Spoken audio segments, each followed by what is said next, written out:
जिल्ह्यातील अंबाजोगाई तालुक्यातील पट्टी वडगाव येथील ज्ञानेश्वर वाकडे याची हत्या करण्यात आलेली आहे। या हत्यानंतर आज खासदार बजरंग सोनवणे यांनी त्याच्या कुटुंबाची सातवनपर भेट घेतलेली आहे। सातवनपर भेट घेतल्यानंतर खासदार बजरंग सोनवणे नेमकं काय म्हणाले आहेत तेच आपण या पुढील व्हिडिओच्या माध्यमातून पाहूयात। तर नमस्कार मंडळी, 13 जुलै रोजी सायंकाळच्या वेळेस घाटनांदूर येथील भर चौकामध्ये तीक्ष्ण हत्याराने ज्ञानेश्वर वाकडे याची निर्गुणपणे हत्या केल्याची घटना घडलेली आहे। या घटनेनंतर या हत्याकांडातील सर्व आरोपींना तात्काळ अटक करण्यात यावी, त्यांच्यावर कारवाई करण्यात यावी या मागणीसाठी पट्टी वडगाव येथील ग्रामस्थ अंबाजोगाई ग्रामीण पोलीस स्टेशन समोर आक्रमक झाल्याचं आपण पाहिलेलं आहे। जवळपास 2 ते 3 तास ग्रामस्थांनी पोलीस स्टेशन समोर आक्रमक ठिय्या मांडला होता। लवकरात लवकर ह्या आरोपींना अटक करून त्यांच्यावर कठोरातली कठोर कारवाई करण्यात यावी अशी मागणी देखील ज्ञानेश्वर वाकडे यांच्या वडिलांसह ग्रामस्थांकडून केली जात असल्याचं आपल्याला पाहण्यास मिळत होतं। काही काळ त्या ठिकाणी अंबाजोगाई ग्रामीण पोलीस स्टेशन समोर तणावाचं वातावरण देखील निर्माण झाल्याचं आपण पाहिलेलं आहे। परंतु ग्रामस्थांना शांत करण्यासाठी काही नेते मंडळींनी पुढाकार घेऊन या हत्या प्रकरणातील सर्व आरोपींना तात्काळ अटक करण्यात येईल, त्यांच्यावर कठोरातली कठोर कारवाई करण्यात येईल असं आश्वासन दिलं। त्यानंतर अंबाजोगाई ग्रामीण पोलीस स्टेशनच्या अधिकाऱ्यांनी उपस्थित नागरिकांना या घटनेचा सर्व घटनाक्रम सांगून या हत्याकांडातील सर्व आरोपींना तात्काळ अटक केलं जाईल। यातील काही आरोपींना अटक करण्यात आलं आहे, तर उर्वरित मुख्य आरोपी जो आहे त्याला देखील आम्ही ताब्यात घेणार असल्याचं आश्वासन दिल्यानंतर त्या ठिकाणच्या ग्रामस्थांनी ठिय्या आंदोलन जे होतं ते मागे घेत ज्ञानेश्वर वाकडे यांच्यावर अंत्यसंस्कार केल्याचं पाहिलेलं आहे। त्यामुळे बीड जिल्ह्यामध्ये आता हत्याकांडाच्या ह्या घटना ज्या आहेत त्या घडत असल्यामुळे याचे जे पडसाद आहेत ते राजकीय क्षेत्रामध्ये देखील पडत असल्याचं पाहण्यास मिळत आहे। केज तालुक्यातील टाकळी येथील हॉटेल व्यावसायिक असलेला विलास घुले याची हत्या झाल्यानंतर त्याच्या कुटुंबाची सातवनपर भेट जी आहे ती आमदार धनंजय मुंडे यांनी घेतल्याचं आपण पाहिलेलं आहे। या भेटी दरम्यान आमदार धनंजय मुंडे यांनी बोलताना सांगितलं की या हत्याकांडातील सर्व आरोपींना कठोरातली कठोर कारवाई करावी, निपक्षपाती या घटनेचा सर्व छडा आहे तो लावण्यात यावा।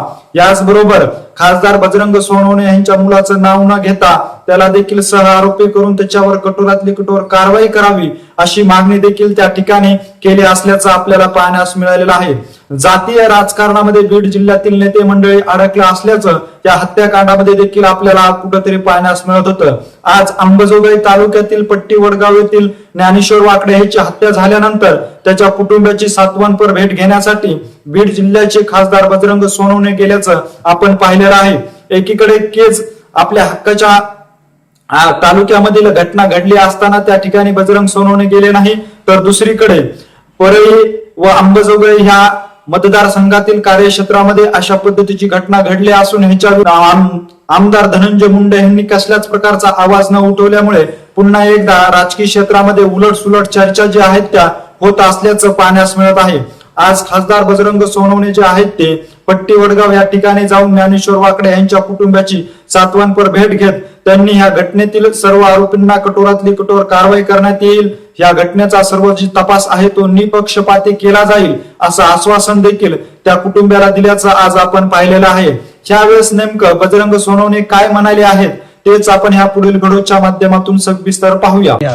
एका 2 दिवस तर देऊच ना आपण, त्याच्यात कुठलाही हलगर्जीपणा होणार नाही। आता कसं आता तुम्ही मागणी केली त्याचा अधिकाऱ्याला दिले, मग आता परत आणखी दुसरं मला तर ते विषय माहित नाही, ते करता येत आणि ते 100% कुणी अधिकारी असलं तर करायलाच लावू, आपण ते करतोच बोलता। आता जो विषय येतोय ते खोकल्यांचा त्याला मी सेपरेट तुमची मागणी त्याच्याप्रमाणे मी पत्र देतो आणि त्याची चौकशी करू, वरच्या लेवलला जाऊन करू, किंवा चुकीचं जर होत असेल चौकशी व्हायला पाहिजे ना। आणि कुठल्या अधिकाऱ्यांना बॅलन्स म्हणजे जी नीतिमत्तेने ते वागलं पाहिजे। अधिकारी खुर्चीवर बसला म्हणजे किंवा कोणी पदावर असेल त्याच पद्धतीने वागलं पाहिजे।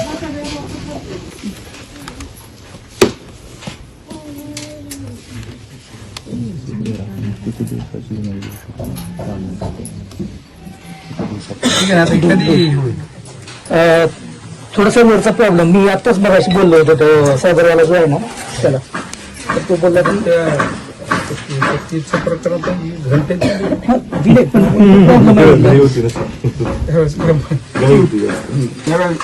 गेल्या 2 दिवस उपाशी माणसं मिळली, एवढी घटना घडली उपाशीचं काय केलंय महत्वाचा विषय नव्हता, पण नाव तुमचे सगळे घेणं भयान गरजेचं होतं. ते तर चुकीचंच झालं, पण ते ठीक आहे. आता आपलं ह्यांना काय वाटत होतं काय वेगळं, पण तिथं आपल्याला तिथं तुम्हाला काहीतरी चुकीची पण माहिती द्यायची वाटतं ना अगोदर, की नाही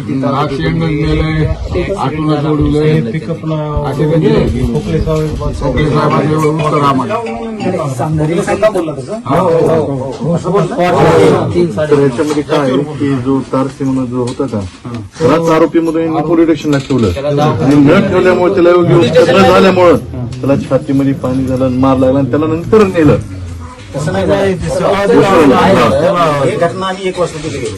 त्यानंतर आम्ही ती तारसीचं मुलगा वार वेर सगळं केलेलं तर अपघात होतो. वार केलेत म्हणजे अपघात नसतो. ते तिथून फोनवर मला फोनवरच होते ते गाडीच घेऊन गेले. गाडीमध्ये आम्हाला फोन आधी त्यांना गेले, त्यांना कसं काय माहित झालं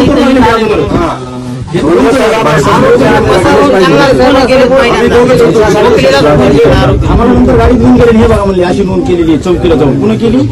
आता जो सिरियस आहे त्याच्या आणि प्रतिमेश घाट नंबर त्यांनी ते म्हणतात